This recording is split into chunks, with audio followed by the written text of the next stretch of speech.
제가 오늘 설교 제목을 정하면서 교회와 교회 그리고 영어로는 처치 이렇게 썼습니다. 또 교회의 한문을 조금 다르게 썼어요. 우리가 일반적으로 교회라고 부를 때 한문을 사용할 때 그 교자는 가르칠 교자입니다. 그래서 우리가 선생님을 부를 때 교사라고 부르고 학교에 가서 교육받잖아요. 그때 쓰는 교자가 가르칠 교자입니다.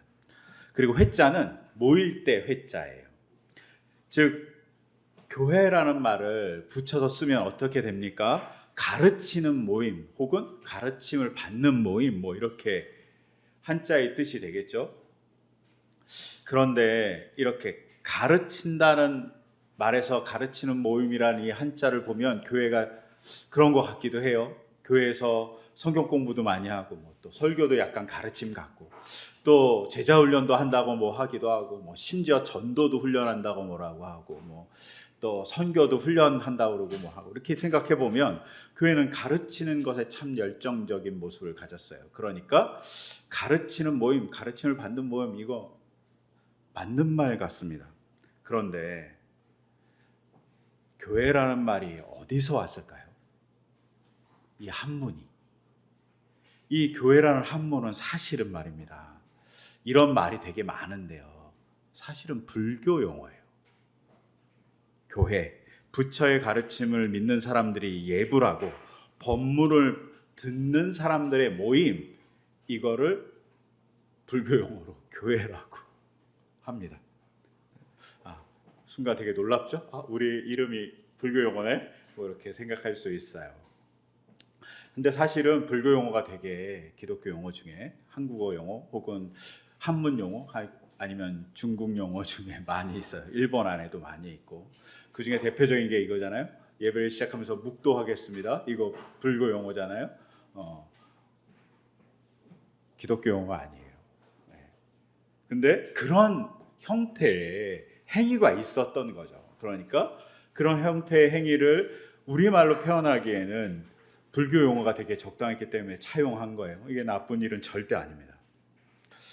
근데 이제 이 교회라는 말이 그러면 원어인 교회를 뜻하는 말하고 좀 관계가 있나 이제 사람들이 생각해 보는 거죠.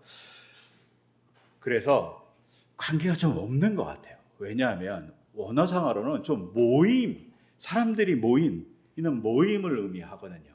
그래서 교회를 뜻하는 단어가 이제 신약에 나오잖아요. 그것을 헬라어로 에클레시아라고 그래요. 에클레시아란 뜻도 사실은 헬라어에서 이렇게 차용한 거예요. 원래는 아마도 구약의 카할이라는 이 단어를 에클레시아로 바꾼 것 같아요. 히브리어 카할을. 근데 카할이나 에클레시아나 이런 뜻이 뭐냐면 사람들의 모임입니다. 특히 에클레시아는 투표권을 가진 사람들이 모이는 모임, 일명 미네라고 얘기하는 이 모임을 의미합니다. 그래서 교회는 사실은 모임이죠. 어떤 모임? 하나님을 믿는 사람들의 모임이에요. 근데 어떤 모임이냐? 자기들이 민주적 시민으로서 하나님의 말씀을 실천한 자들의 모임, 이런 뜻으로 에클레시아가 합당할 거예요. 그러면 지금 우리가 쓰고 있는 가르칠 교자의 교회는 좀 안 맞아요. 그래갖고 최근은 아니지만 그래도 좀 생각이 있는 많은 신학자들이 이 한자를 바꾸자 이렇게 제안한 적이 있어요. 가르칠 교자 쓰지 말고 모일 교자, 사귈 교자를 쓰자. 사귀는 교회, 사귀는 모임, 그래서 교자를 사귈 교자를 쓰자라고 제안을 했습니다. 저는 개인적으로 이 사귈 교자를 쓰는 교회라는 한문도 여기도 이렇게 붙여 있잖아요. 두 번째 있는 그 교자가 사귈 교자예요. 주보에도 나와 있어요. 이렇게 쓰는 교자가 사귈 교자입니다.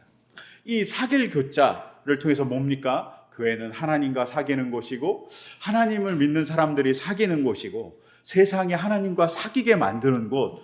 이렇게 보면 교회라는 한자를 사귈 교자로 쓰는 게 저는 개인적으로 되게 좋다고 생각해요. 그리고 에클레시아에도 맞고 히브리어 카할에도 훨씬 더 합당하다고 생각합니다. 하지만 고치는 것은 거의 불가능하다고 생각해요. 이 굳어져 있는 말을 고치는 건 어렵기 때문입니다. 그런데 이런 생각을 하다가 영어로는 교회를 처치라고 하잖아요. 이거 되게 특이하거든요. 왜냐하면 제가 생각해 보면 에클레시아는 모임이라는 뜻이에요. 그러면 에클레시아를 헬라어 사전, 영어로 된 헬라어 사전에서 딱 찾잖아요. 그럼 뭐라고 써 있냐? 어셈블리라고 써 있어요. 아니면 커뮤니티라고 써 있어요. 영어로 모임, 뭐 공동체, 뭐 이런 거잖아요. 그러면 교회를 어셈블리라고 불렀어야 되고 커뮤니티라고 불렀어야 되는 게 합당한데 영어는 그렇게 안 부르고 처치라고 부르는 거예요. 되게 특이하죠. 여기서부터 특이합니다. 근데 영어가 좀 특이한 거는 왜냐하면 스페인어로 교회는 제가 스페인어 발음을 정확하게 모르는데 이글레시아예요. 이글레시아. 에클레시아 비슷하죠? 네. 이글레시아, 에클레시아 비슷해요. 불어로도 제가 발음할지 모르는데 에글리지예요. 에글리지라는 말은 이렇게 보면 비슷하잖아요. 에클레시아, 에글리지 비슷하잖아요. 예, 다 에클레시아에서 왔어요. 그러니까 영어도 이런 의미에서 모임 아니면 공동체라는 의미로 뭐 어셈블리든 아니면 커뮤니티든 이렇게 표현하는 게 교회에 합당한 말일 것 같아요. 그런데 영어는 교회를 그렇게 사용하지 않고 처치라고 얘기합니다. 이 처치는 아마도 게르만어 아니면 그쪽에서 영향을 받아서 만들어졌을 가능성이 많아요. 근데 처치의 뜻이 그럼 뭘까요? 처치라는 말은 그 중세 언어에서 왔다고 이렇게 사전에 보면 찾아보면 돼 있어요. 저도 이거 어떻게 발음하는지는 정확하게 모르는데 스페링은 비슷해요. 근데 발음은 처처라고 발음할 거예요. 처처. 처치가 원래 중세 영어로는 처처예요. 근데 이 처처라는 뜻이 어디서 왔냐? 헬라어에서 오긴 했어요. 헬라어에서 어디서 왔냐면 퀴리아콘이라는 말에서 왔어요. 퀴리아콘이라는 뭐냐면 우리가 주님을 부를 때 퀴리오스라고 불러요. 퀴리아콘 비슷하죠? 즉 퀴리아콘이라는 말은 주님의 것, 주님에게 속한 것 이런 뜻이에요. 즉 처치라는 뜻은 어떤 뜻이냐면 주님에게 속한 것 혹은 주님에 속한 사람, 주님에 속한 공간이라는 뜻을 갖고 있어요. 그러면 처치가 참 괜찮은 의미인 거죠. 교회는 주님에게 속한 공간, 속한 사람들의 모임이다라고 표현할 수 있어요. 그리고 이걸 영어권 사람들이 처치라고 발음하기 귀찮으니까 커크라고 발음했어요. 커크라고 짧게 발음하는 거예요. 짧게 발음해서 커크라고 그랬는데 상품명 중에 커클랜드라는 상품이 있어요. 이거를 그냥 문자 그대로 해석하면 주님에 속한 땅이란 뜻이에요. 커클랜드가 뭐 이런 상품명이 있잖아요. PB 상품 중에 즉 커크라고 이렇게 영어 지명이 있으면 여기는 기독교적인 의미를 갖고 있는 마을이다라고 생각하면 좋으실 것 같아요.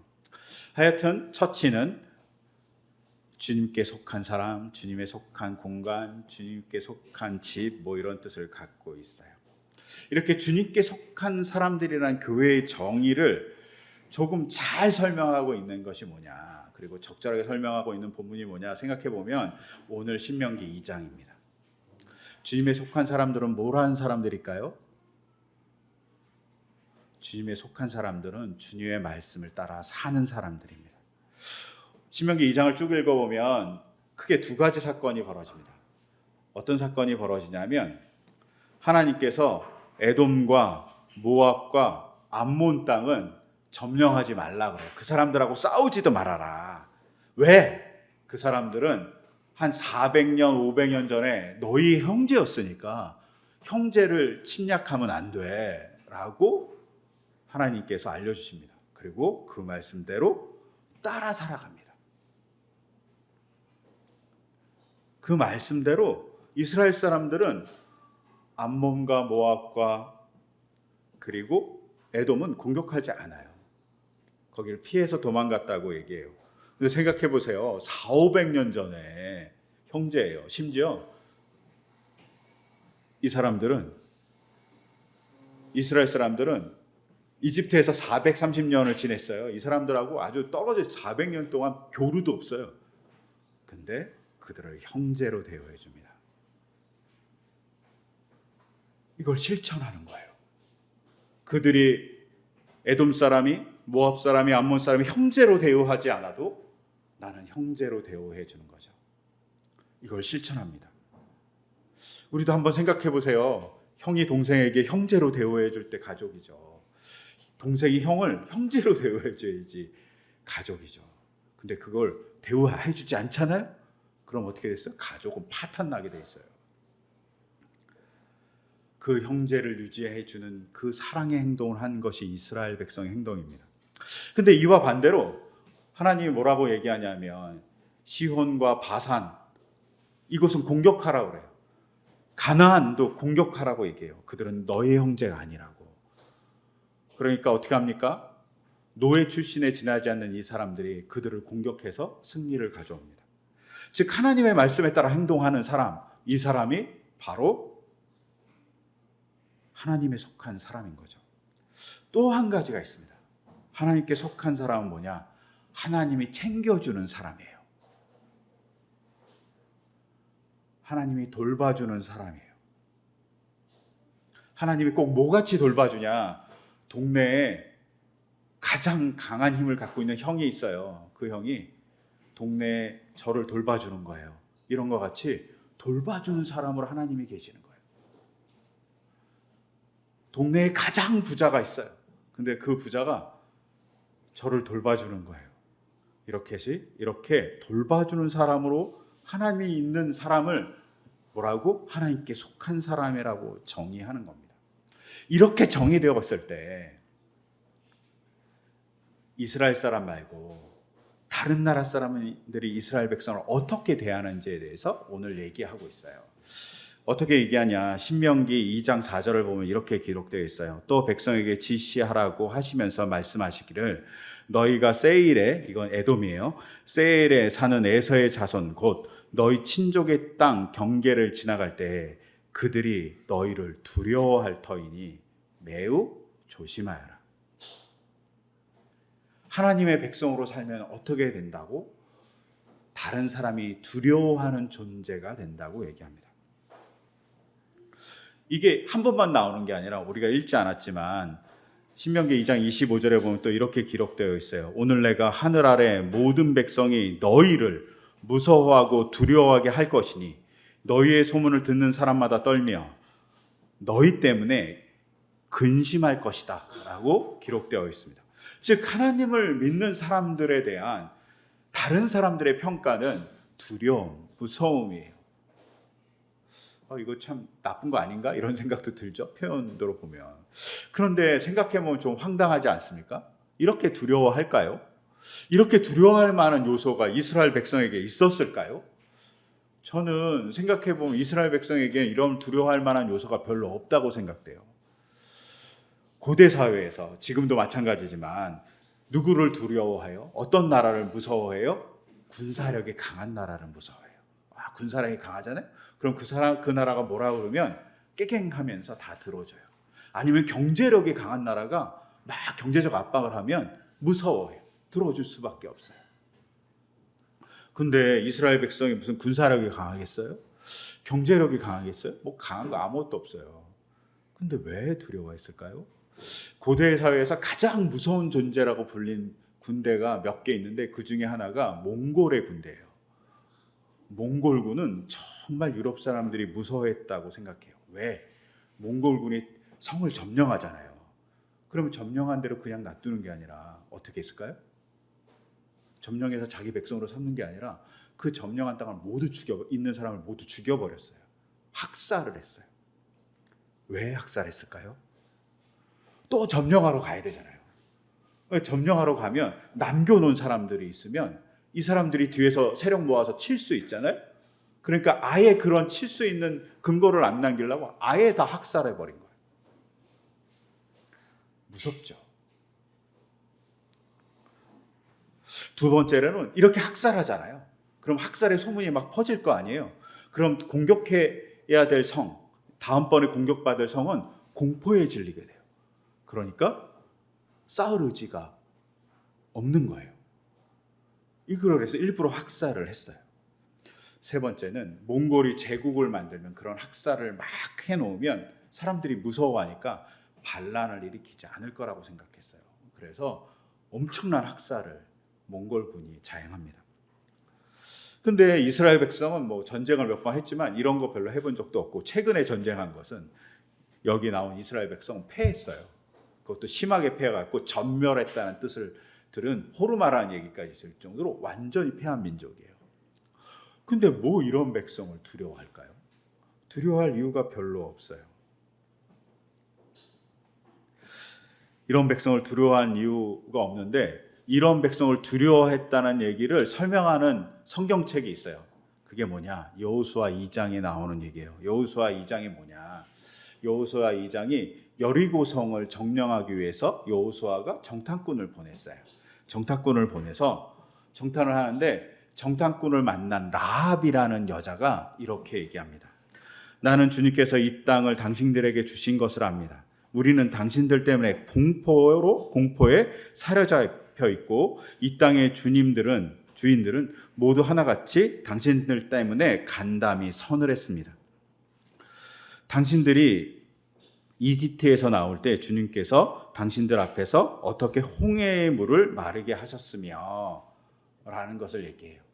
홍해를 건너온 것에 대해서 우리는 되게 두렵습니다. 더불어서 광야를 통과한 것에 대해서 우리는 당신들이 두렵습니다. 이렇게 얘기하는 거예요. 즉 이스라엘 백성이 두려운 건 광야를 통과한 데 있어요. 말도 안 되는 홍해를 건넌 사건에 있는 겁니다. 근데 이 건넌 사건에서 하나님이 어떻게 역사했는지에 대한 얘기를 하고 있는 게 바로 오늘 읽었던 신명기 2장 7절의 말씀이에요. 건널 때 뭐라고 얘기합니까? 주 당신의 하나님이 당신들이 하는 모든 일에 복을 내려주시고 이 넓은 광야를 지나는 길에서 당신들을 보살펴 주셨으며, 지난 40년 동안 주 당신들의 하나님이 당신들과 함께 계셨으므로 당신들에게 부족한 것이 아무것도 없었습니다 라고 얘기합니다.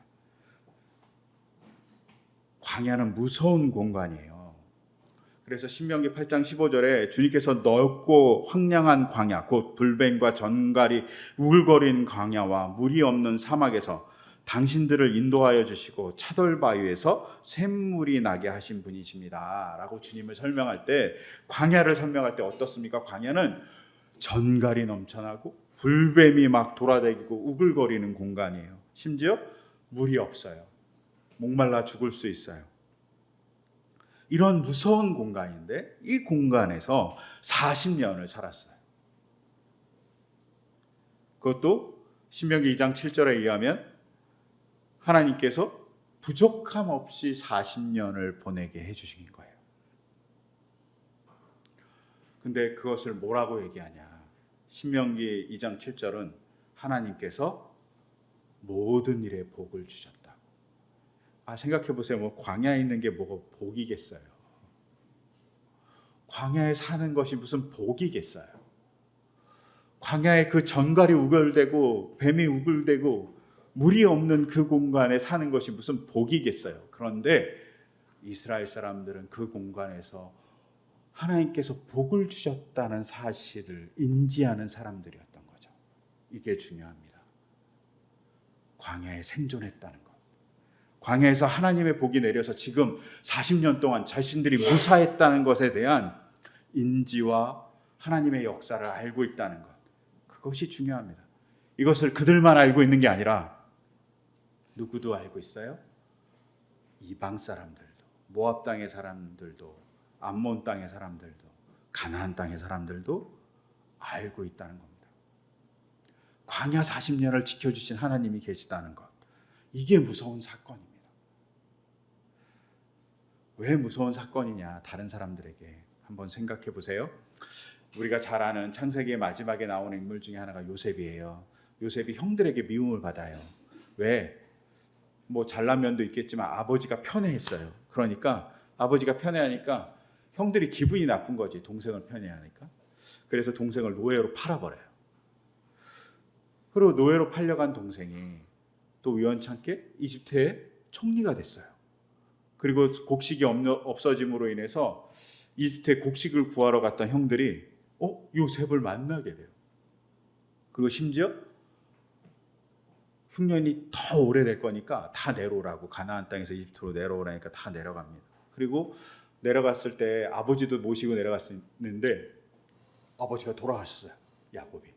그러니까 형들이 무서운 거예요. 아버지가 이제 돌아가셨으니까 요셉 우리에게 복수하지 않을까? 아버지 살아있을 때는 아버지 때문에 복수하지 않았는데 이제는 우리한테 복수할 것 같아. 이런 공포에 질렸을 때 요셉이 형들한테 이렇게 얘기합니다. 형님들은 나를 해하라고 하였지만 하나님은 오히려 그것을 선하게 바꾸셔서 오늘과 같이 수많은 사람들의 생명을 구원하셨습니다. 형님들은 악을 행했는데 하나님 그걸 선으로 바꿔서 어떻게? 나만 잘된 게 아니라 모든 사람을 구하는 놀라운 역사로 만들었습니다. 완전 반전을 하셨다는 거죠. 근데 광야도 마찬가지입니다. 광야 40년이 벌이에요. 가데스 바네아에서 이스라엘 사람들이 하나님의 명령을 따르지 않아서 받은 게 광야 40년이에요. 그런데 그 40년을 이스라엘 사람은 벌로만 하나님을 만난 게 아니라 뭐로 만나요? 복을 내려주는 사건과 시간과 공간으로 만납니다. 하나님이 벌을 내려줬는데 하나님 자신도 어떻게 행동하냐? 벌을 벌로 여겨지는 게 아니라 내가 너를 사랑하는 시간으로, 내가 사랑하는 공간으로, 사랑을 나누는 길로 광야를 만드십니다. 하나님이 도와주신 겁니다. 그러니까 무서운 거예요. 그러니까 다른 사람들이 무서운 겁니다.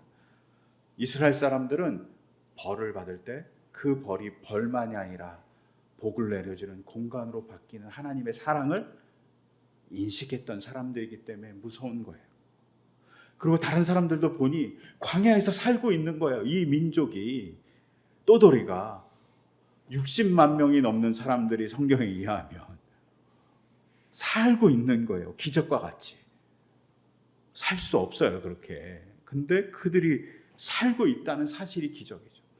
자기가 살고 있는 걸 보여주니 무서운 사람이 된 겁니다. 여러분, 가끔 우리의 삶도 버림받은 것 같고 벌받은 것 같고 조금은 버려진 것 같을 때가 있잖아요. 근데 그걸 버린 사건으로만 생각하면 그거는 자신을 죽이는 사건이 됩니다. 이스라엘 사람들이 버림받은 거예요, 40년. 근데 하나님은 버리지 않고 어떻게 했냐? 그들과 같이 광야에 있고 그들에게 복을 내려주셨어요. 버림받은 그 공간을 하나님은 버림받은 공간으로 버려놓은 게 아니라 하나님이 사랑하는 공간으로 만들어 주십니다. 이 공간이 어디 있습니까? 대표적인 공간이 십자가잖아요. 십자가는 철저히 하나님이 예수님을 버린 공간이에요. 근데 그 버린 공간과 시간에 예수님이 얼마나 마음이 아팠으면 나의 하나님 어찌하여 나를 버리십니까? 라고 한탄하시겠어요. 근데 그 한탄의 순간에 하나님은 일하세요. 뭘? 부활의 일을 하세요. 예수님을 살려주는 공간으로 십자가의 공간이, 예수님을 가둬놓은 무덤의 공간이 부활의 공간으로 바뀌어요. 십자가가 가장 예수님이 하나님의 사랑을 받은 공간이 회복된 공간으로 역설적으로 바뀌는 거예요. 우리가 잊지 말고 바라봐야 될 게 있어요. 내가 너무나도 힘들고 버림받고 나 혼자 있는 것 같은 그 시간에 신은 찾아온다는 거죠. 뭘 하기 위해서? 복을 내려주기 위해서. 그리고 그 복의 순간을 인식하는 백성이 하나님의 속한 백성이 되고, 그 인식함으로 살아갈 때 하나님을 믿지 않는 사람들이 저 백성은 되게 놀랍네, 저 놀라움은 두렵기까지 하네 라고 얘기하는 백성이 된다는 겁니다. 여러분, 광야의 삶은 버림받은 삶이 아닙니다. 광야의 삶은 하나님의 복을 경험하는 삶이었던 거죠. 하나님이 벌을 내리셨는데 그 벌은 하나님의 사랑을 경험하는 사건이죠. 여러분, 미안하지만 부모님들이 가끔 혼낼 때가 있잖아요. 우리도 부모님께 혼을 났잖아요. 근데 왜 혼났을까요? 미워서? 아니에요. 부모님이 자식을 혼낸 것은 자식을 너무 아끼기 때문입니다. 자식이 잘 되라고 혼내는 거죠. 즉 그 벌은 사랑의 또 다른 표현인 거죠. 사랑의 공간이고 사랑의 시간인 거죠. 벌도 잘 내려야 되지만 하나님은 더 하시다는 거죠. 하나님은 벌을 내릴 때 그 공간이 복의 공간으로 만드셨다는 거죠. 그것을 알고 있는 사람들이 어떤 사람이냐? 하나님께 속한 사람들이라는 겁니다. 그리고 그런 사람들이 모인 곳이 어디냐? 바로 처치, 교회입니다. 교회가 가르치는 공간이죠. 뭘 가르칩니까? 하나님이 너를 사랑해, 너를 절대 포기하지 않아 라는 걸 가르치는 공간이고, 교회라는 곳이 사람들이 모이는 공간이면 그런 고백을 갖고 하나님의 말씀을 따르려고 실천하는 자들의 모임인 거죠. 우리가 그런 공간입니다. 그런 사람들입니다. 그래서 그런 공간의 사람으로서 살아가기 위해서 사도행전은 어떻게 합니까? 나는 그런 예수님을 믿는 사람으로서 사도가 되겠어요라고 하는 사람들이 나선 거죠. 유다의 자리를 채우려고. 왜요? 십자가의 자리가 하나님의 사랑의 자리인 것을 보았기 때문입니다. 예수님이 그렇게 고백했기 때문입니다. 그러니 예수님이 마지막에 아버지, 나의 영혼을 아버지한테 맡긴다고 얘기하는 거예요. 버린 사람한테 뭘 맡겨요? 버린 공간에서 사랑을 느꼈기 때문에 맡길 수 있는 겁니다. 버린 공간에서 인류를 구원할 수 있는 복을 보았기 때문에 아버지에게 내 영혼을 맡긴다고 예수님께서 마지막에 말씀. 그것을 아는 사람들이 모인 게 바로 초대교회입니다. 그리고 그것을 위해서 헌신하겠다고 얘기한 게 마띠아인 거죠. 그리고 그런 헌신의 사람들이 모여서 초대교회가 만들어지고 복음이 전파됐습니다. 우리가 그런 사람들이기를 소망해요. 우리가 약하고 버림받고 우리가 아프고 외롭고 그럴 때 분명 우리를 찾아오시는 주님이 있습니다. 그 주님을 우리가 잘 만날 수 있게 해달라고 기도하시는 것이 우리의 일일 겁니다. 그리고 서로 그렇게 위로해주고 그런 하나님을 찾아주는 것이 바로 교회 공동체의 서로의 역할입니다. 그럴 때 교회가 교회 될 수 있습니다. 우리가 그런 교회이기를 소망합니다. 그리고 그런 교회를 통해서 하나님의 역사를 드러내는, 그리고 누군가에게 저 사람들은 뭔가 있어 라고 들을 수 있는 우리의 모임이기를 소망해요. 교회 다니면 복받아, 당연하죠. 근데 그 복받음이 그냥 돈을 많이 벌고 시험을 잘 보고 높은 관직을 얻고 이런 게 아니라 벌의 순간이 복의 순간으로 바뀌는 그런 것을 보여주는 그런 모습으로 교회됨, 교인의 모습이 있기를 소망해요. 그러면 세상 사람들이 교인들을 존경하고 두려워할 거예요. 존경한다는 말에는 두려움이 있습니다. 우리가 그런 두려움을 줄 수 있는 존재이기를 소망해요. 세상의 가치로가 아니라 하나님의 가치로 두려움을 줄 수 있기를 소망해요. 일반인들도 그렇게 두려워할 때 진짜 무서워하고 존경합니다. 성공한 걸로, 돈 많은 걸로 존경하지 않습니다. 진짜 삶의 궤적을 가지고 하나님의 모습을 드러나는 사람들을 정말 존경합니다. 그런 우리의 모습이 되기를 소망하고 그렇게 되기를 간절히 기도하기를 소망합니다. 이 시간 그 소망을 담아서 제가 기도드리겠습니다. 하나님, 이스라엘 백성이 두려운 존재가 되었습니다. 그 두려운 존재가 된 건 하나님의 말씀을 따라 산 것도 있지만 하나님의 벌이 복의 자리가 된다는 역설의 자리에 살고 있었기 때문입니다. 또한 벌을 복으로 바꿔주시는 주님을 믿는 믿음 안에서 살았고 그 벌을 복으로 바꿔주는 하나님을 드러내는 삶을 살았기 때문입니다. 그런 하나님을 믿었기 때문입니다. 우리 또한 그런 하나님의 역사를 믿으며 살아갈 수 있도록 인도하여 주시옵소서.